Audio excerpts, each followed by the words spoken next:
Sanibona, ngaphambi singene kwivideo namuhla, ngithi angithathe lethuba ngibonge i-support nothando enikhombise lona lingaphezu kokucabanga kwethu. Siyacela niqhubeke nisiphote njalo ngokubuka amavidiyo ethu, ungakhohlwa ukukhomenta, ushare, ulike. Siyafisa ukuzwa umbono wakho. Sicela ke singene kwivideo namuhla. Earlier today senze ivideo lapho besikhuluma khona ngesinqumo esithathwe uSpeaker we-Legislature lapha KwaZulu Natal okuNontobeko Boys sokuthi asuspend ama-member awu-35 omkhonto wesizwe party plus nemember ye-EFF okusho ukuthi abantu abasuspendile bawu-36. Sakufakela nevideo kaZwakele Mncwango we-Action SA wabeka naye ngokwakhe ukubona ukuthi kahle kahle lesinqumo sesithathwe uSpeaker asikho semthethweni ngokusho kukaMncwango. Into engizoyenza kule video zimbili into engizozikhava. Ngizokhava le video ebengithembisile ukuthi ngizoyenza ezochaza ukuthi MK Party yayiluza kanjani iKZN. Bese ke sichaza ke sikhuluma ngale ndaba yale letter ngoba iMK Party ibhalela uSpeaker iletter ukuthi akahoxise isinqumo sakhe engakashaya umhla ka-31. Asifunde ke lo letter. Lena i-email evela kubameli okuyi-KMNS okungabameli ibhalelwe Honorable Madam Speaker Miss Nontobeko Boys KwaZulu Natal Provincial Legislature babhala ke address lapha ya reference yabo ithi Mr. Kwinana stroke Mr. Ncube ngomhla ka-23 kuDisemba 2025. Dear Honorable Madam Speaker, isihloko sithi re-alleged grossly disorderly violent and unlawful conduct. Fundeka kanje. 1. We act for Umkhonto Wesizwe Party MKP Honorable BC Mngadi, who is the chief whip of the MKP, and the other 34 members to whom you addressed under letters dated 18 December 2025 regarding the matter referred to above, which purport to be letters of suspensions in terms of Rule 66. 2. Your decision to impose the suspensions, which are punitive in nature, is clear, unlawful and irrational upon various grounds, including but not limited to the following. 2.1. The sanctions were imposed without giving the affected members, without even the pretense of granting them a hearing, and in breach of the anti-alteram patent rule. 2.2. The entirety of the conduct of the Speaker during the sitting which led to the decision was tainted by bias and in breach of the memo index rule of natural justice. 2.3. The various steps set out in Rule 61 to 66 were not complied with. For example, the Speaker failed to name the affected members. There is no room for collective punishment of members in the rules. The Speaker also failed to announce the suspension within 2 days, specified in Rule 63(1). 2.4. There are no rational grounds for the inclusion or non-exclusion of certain members of the legislature, including those members of the ANC who acted violently against certain members of the MKP. 2.5. Various formalities which are prerequisite for a valid sitting were not in place. The mays were not utilized in respect of the movement of the Speaker. The bell were not rang before the alleged voting, to mention but a few. The Speaker unreasonably refused to allow for any debate on the method of voting before pronouncing on her preferred method, which was clear predetermined decision. 2.7. The Speaker is alleged to have called on members of the South African Police Services to enter the legislature in breach of the separation of powers doctrine. 2.8. To add insult to injury, the Speaker purported to conduct the voting process while the member of the SAPS were still in the House. 2.9. No opportunity was neither given for any mitigation of the sanction nor for the lodgment of any appeal or review thereof. 2.10. The Speaker acted in violation of her duties as specified in the standing rules. 3.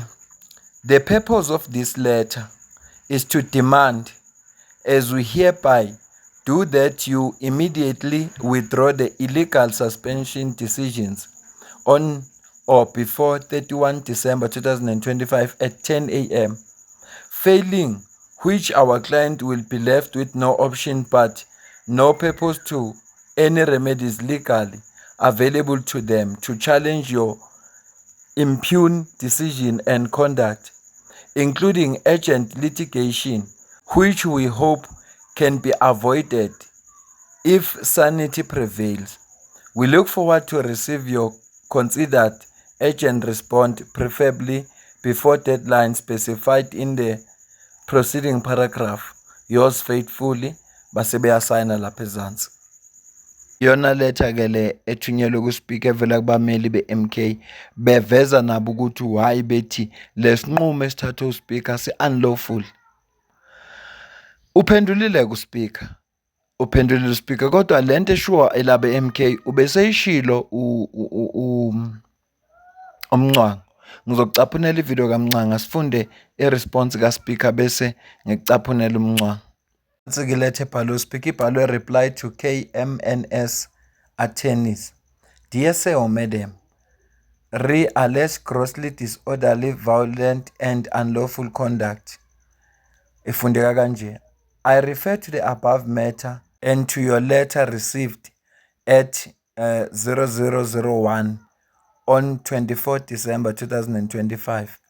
Please also be advised that the KZN legislature is currently on recess from 24 December 2025 and will only resume official duties on the 5th of January 2025.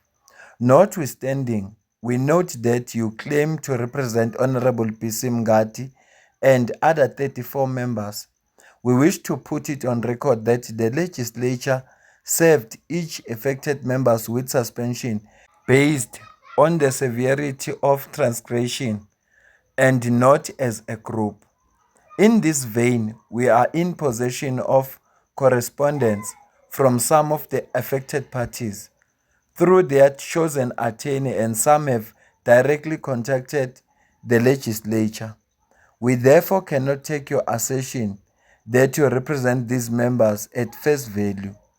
We wish to place on record that the KZN legislature rejects the contention that the disciplinary measures imposed on some members of the legislature were unlawful, procedurally irregular, or inconsistent with the Constitution or the rules of the KwaZulu-Natal Provincial Legislature.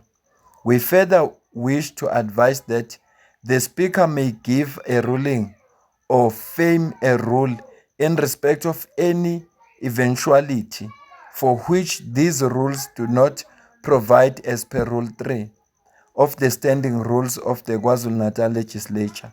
Your letter adopts an unduly rigid and sequential interpretations of the standing rule of the KZN legislature, which is not supported by their text, purpose, or established parliamentary practice.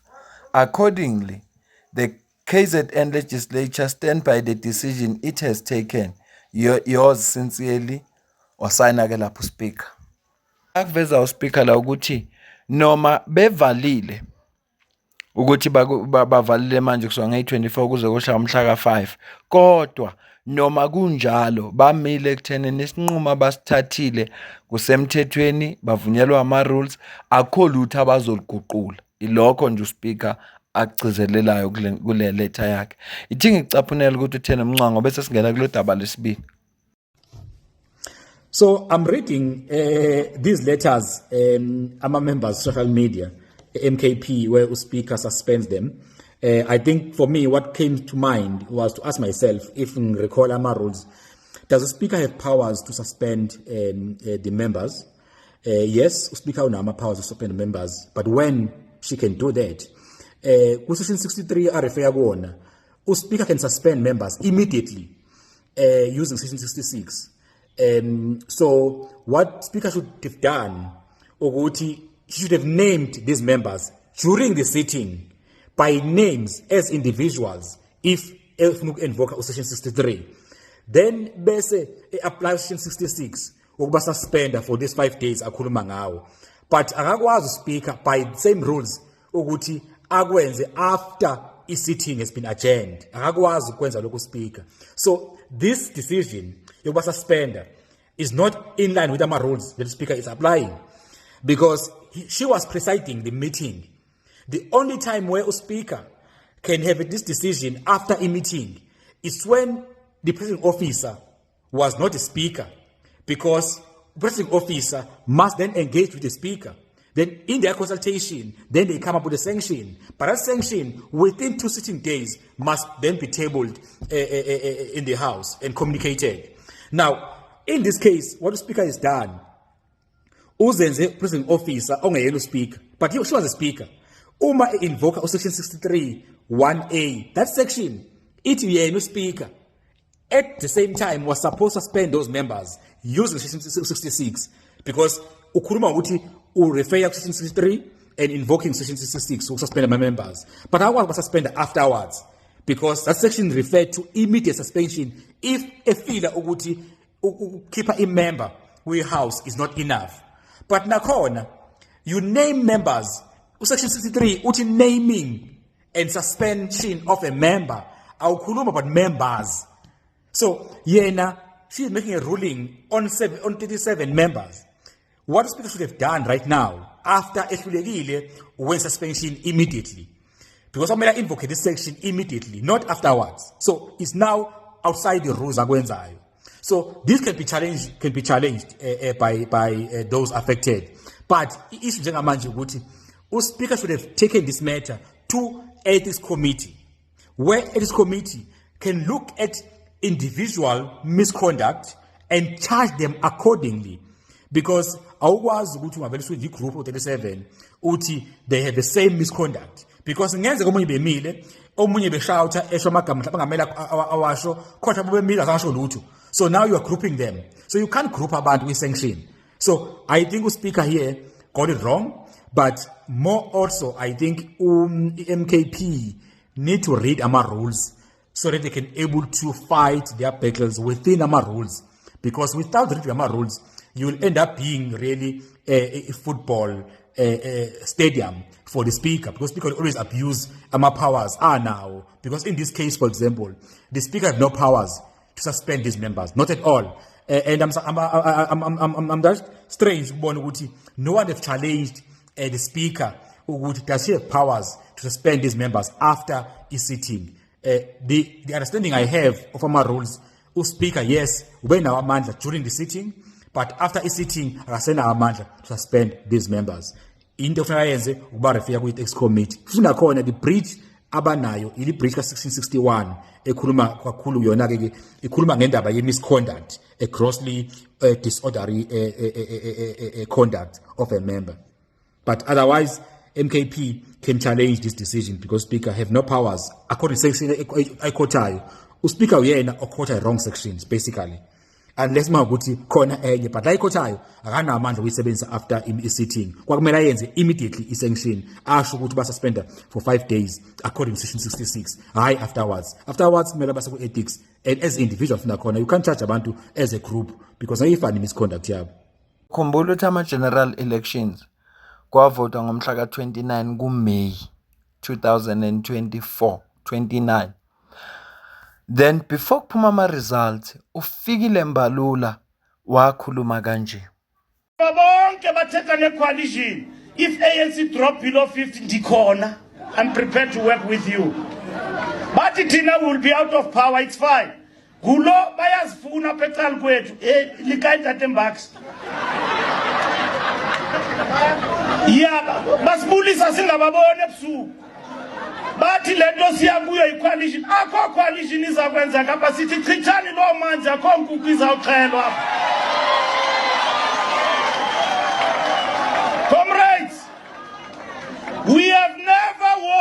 election on a silver platter. We win election by working hard. In the next 50 days, one person to a person. Kukulana bantu abantu bayalahlekiswa masiyene bantwini. Let's stop talking to ourselves. Akekho wayazi ukuthi ama-results azohamba kanjani. Akekho wayazi ukuthi i-ANC izobe below 40%. Kodwa kunabantu abasebeqalile ukuxhumana noFikile Mbalula. Kunabantu abasebeqalile njengoba esho ukuthi bebethe intatembaks bese beqalile bekhuluma naye uMbax ukuthi kuthiwa niyabona ukuthi niya ku-40% ndoba nizoba below 50%. Asihlanganeni sibone kuzowenza njani indaba ye-coalition. Ngaleso sizathu ANC ayizange ikuthathele phezulu lokho, kodwa uGogo uZille uveza ukuthi bona kuyiwa kuma-elections bese bazi ukuthi kuzoba ne-coalition ngoba i-ANC izoba below 50%. Ngicela uzwe la. We saw for a long time the ANC tracking well below 50%. And then about a month out from the election, the ANC started going up again towards 50%. And we thought they might just get over 50%. And then with about a week, 10 days to go, they fell right back down to 40%. And we went into the election with the ANC at 40.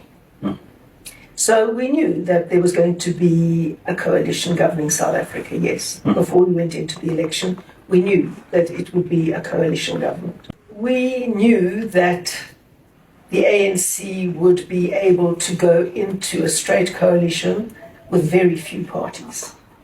If the ANC got 40%, they would not be able to go into a coalition with just a few small parties to get over 50%.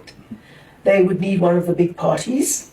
We didn't know quite how well the EFF or MK would do, although MK was showing up very strongly in our polling as the biggest party in KwaZulu-Natal well before the election, so we knew that MK was going to do well.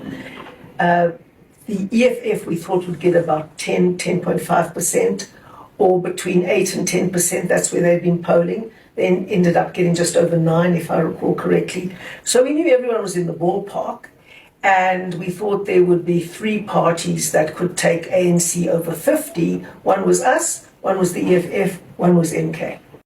uGogo uZille ngemthandela lokhu. Iqiniso uyalibeka linje ngoba linjalo.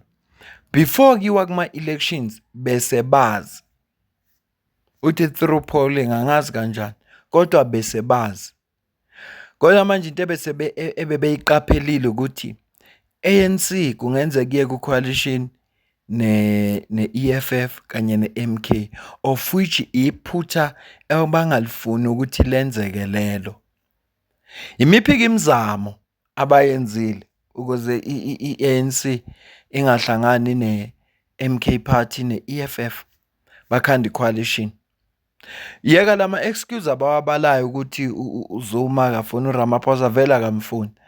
Ukuthi kwaba ne-meeting kanjani kodwa i-DA yaseyazi and ingxoxo ngokusho kaSoli Mabhayile ingxoxo ezaba khona phakathi kwe-ANC ne-DA zaqala before elections. Before njengoba uMbax esivezela bakhona abakhulumisana naye, i-DA ingxenye abantu ababexoxisana nabo ukuthi njoba below 50%, so kwenze njani ukuze sikwazi ukusebenzisana ngoba babe nenhloso.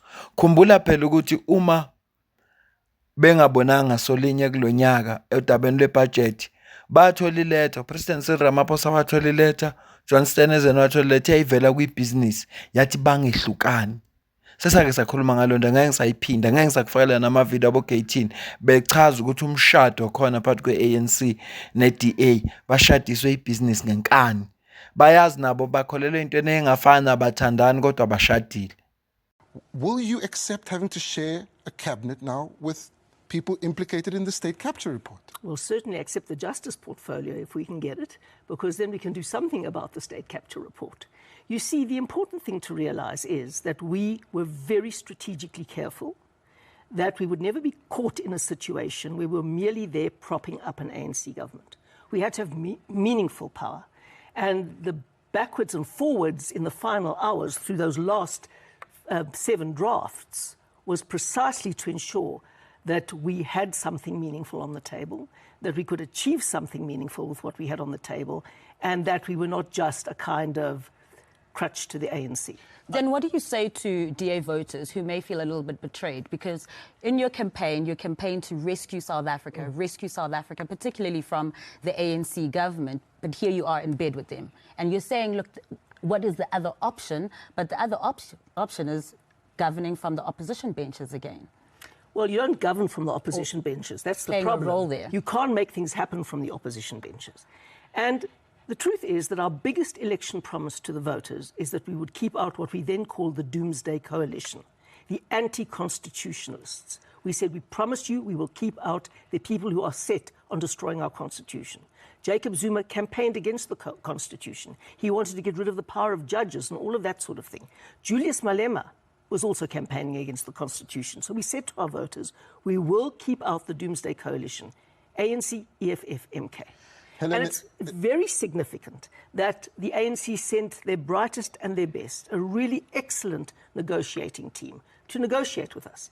And we all had South Africa's interests up front, and we actually got on very well, and we could speak about how we create the South Africa envisaged in 1994 under the Constitution. But it does. Umlalela kahle uGoguzile.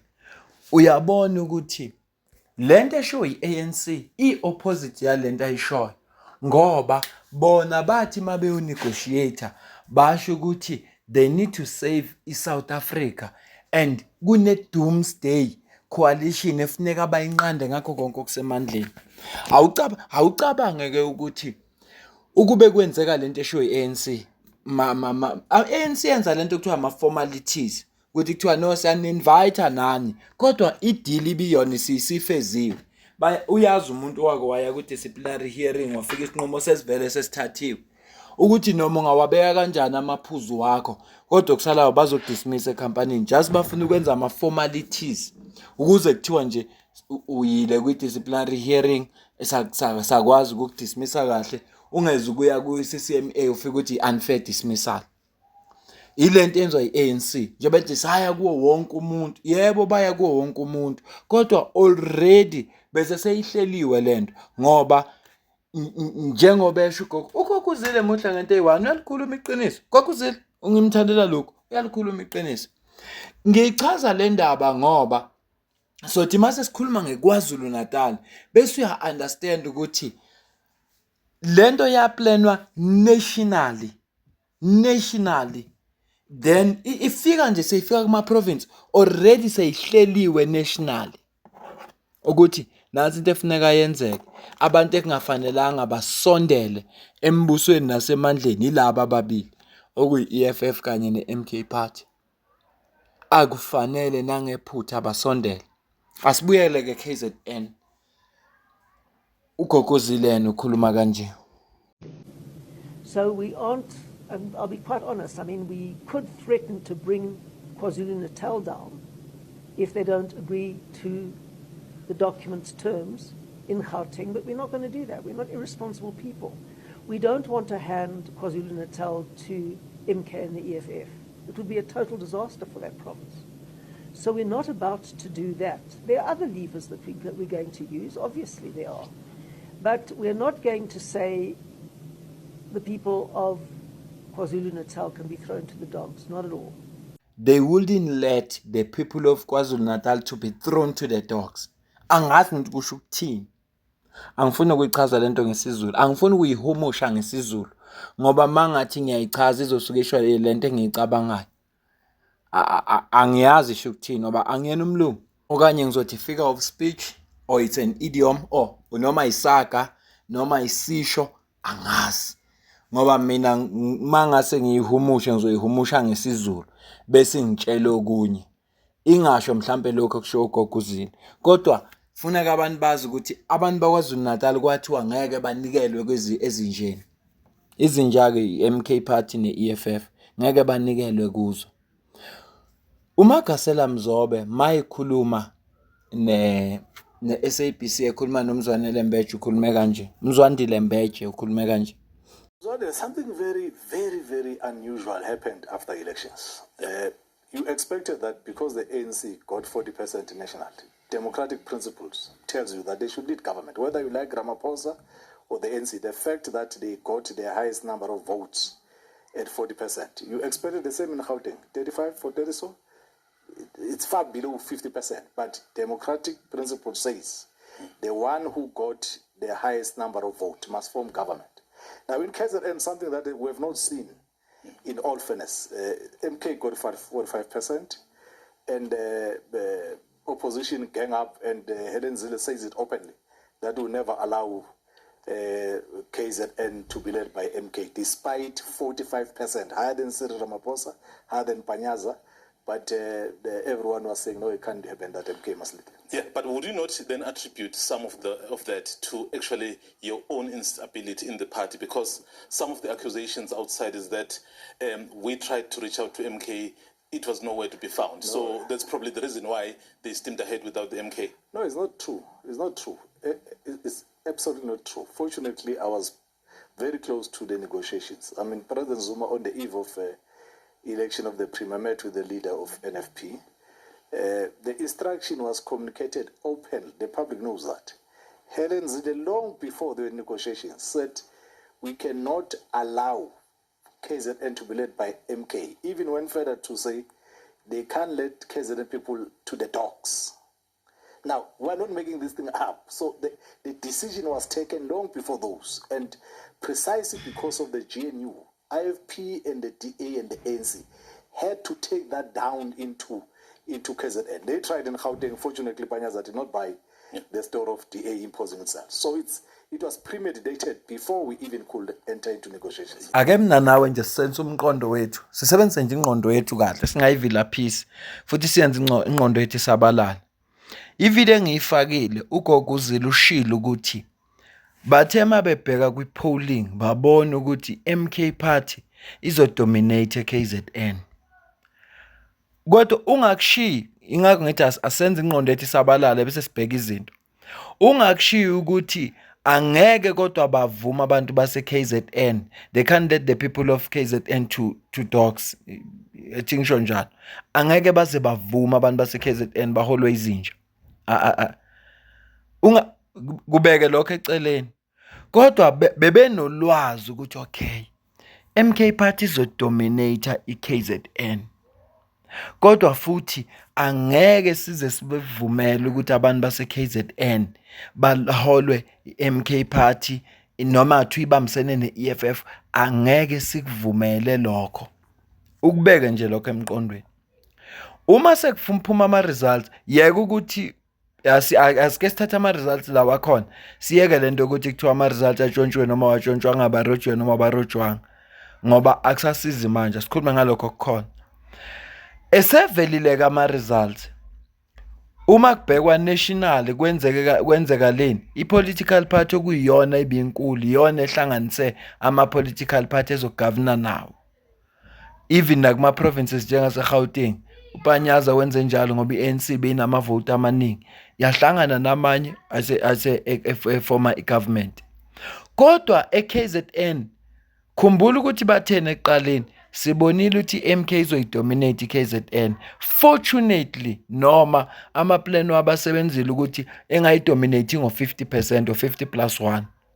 So ngaleso sizathu kufanele bahlangane bona ngokukhulu ukushesha bethi cha asihlangane thina sibe ni majority singayisebenzisi intando yeningi, singayisebenzisi idemocracy. Ngoba uma uthi sonke isinqumo esithathwe KwaZulu Natal sithathwa in the interest of abantu bakwaZulu Natal, uzoba ukhuluma lona iqiniso. Uma nje ungasusho njalo uzoba ukhuluma lona iqiniso. Abantu bakwaZulu Natal, imajority abantu bakwaZulu Natal bavotela MK ngoba bafuna ukuphathwa yiyo. Ingakho no 45% eParliament inama seat awu37. 30 out of 80 ama seats inama seat awu37. Then EFF ina 2, NFP ina 1. Uma bebehlangene nje bebodwa nalabo bathatha ama seat awu40 bese kusala ama seat awu40 akulaba abanye. So ngisho ukuthi ke lento le mawuyibhekisisa kahle bebengeke basonga izandla. Yabona anginalo ulwazi kodwa ngiyazi ukuthi bebengeke basonga izandla. Sebazi ukuthi i-MK Party izodominate KwaZulu-Natal ekubeni futhi abafuna ukuthi abantu bakwaZulu-Natal baholwe i-MK Party ibambisene ne-EFF noma MK Party yodwa noma i-EFF yodwa. Bebengeke basonga izandla, bekungeke. So ingakho ngithe ngifuna ukwenza le video ngichaza ukuthi i-MK Party iKwaZulu-Natal yayiluza even before kuzovotwa. Ngilokho nje bengifuna ukukuchaza. Ingakho ngibuze kuwe ukuthi ngenze njani. Wasuthi wena angenze enye video ilese ngiyenza manje. La ngichaza khona ukuthi MK Party yayiluza iKZN even before kuzoqala ukuvotwa, ngoba uma ngabe ayiluzanga kwakuzokwenzeka lento esho ugogo uZille abebengafanelanga yenzeke, lebe bengeke bayivumele ukuthi yenzeke. Uthe ugogo uZille ngeke bayivumele ukuthi yenzeke, ngempela bayivumelanga ukuthi yenzeke ngoba yenzekanga. Ubengaqamba wona manga, ugogo uZille bengaqamba manga, ubekhuluma iqiniso. Yingakho ngithe ekuqaleni ngiyamthanda ugogo uZille ngoba uyalikhuluma iqiniso futhi ubufakazi esibubonayo. So uma bethi abanye amavoto MK atshontshwa, unelungelo lokukholwa lokho ngoba uyazibuza ukuthi yini leyo gogo uZille ababezoyenza ukuze i-MK Party ingayidominate, ingayiphathi KwaZulu-Natal. Noma kuthiwa ke i-MK Party isize kangcono nansi i-EFF, yini ababezoyenza ngoba abawafunda ama-political party amabili futhi uma kuthiwa azohlangana nomabili asebenzisana. Yini ababezoyenza, yini ababengayenza. Uma ukwebiwa kwamavoti kwakuyi-option ekhona babengayekelani. Angisho mina baweba amavoti, angisho kanjalo, kodwa ngithatha based on statement sabo. Ingakho ngithe asike sibe kulesikhathi ukuthi mina nawe sike sisabalisa umqondo wethu bese silalela inkulumo yonke eshiwo. They knew before the elections ukuthi ANC izoba below 40%. Then they knew ukuthi no, MK Party is growing faster. EFF is growing, but I see threat because bona bayazi ukuthi bazobe bengaphekwayo. Angazi njalo thobana abavotela iDA kodwa bakhona bona. Kodwa mawubheka kunenkinga khona la kulento yepolitiki. Yabona ayikho political party engiyaziyo, even i-ANC ayigcwalisa i-stadium njenge-EFF. I-EFF igcwalisa i-stadium kube bomvu, ugcwalisa i-stadium kodwa mase kuvota ama-results aba yenye into. Angazi noma ama-results asike reflecta vele into eyenzekayo noma ibanjwa ngophondo, angazi. Into enza ukuthi ngisho njalo ukuthi ugogo ushilo wathi angeke baze bavume kulama political party amabili aphathi KZN, angeke bakuvumele. So yini bebengayenza ukuze kungenzeki? Naku umbuzo mina funa sizibuze wona mina nawe ukuthi okay, njoba bengeke baze bavume, yini ke bebengayenza ukuze bengagcina bengaphathanga? So i-MK Party yayiluze KwaZulu-Natal before ama-elections. Ngicela ukuze ukuphawula kwakho comment section. Ngale kwalokho mina nawe sidibane kwivideo elandelayo. Ngiyabonga kakhulu.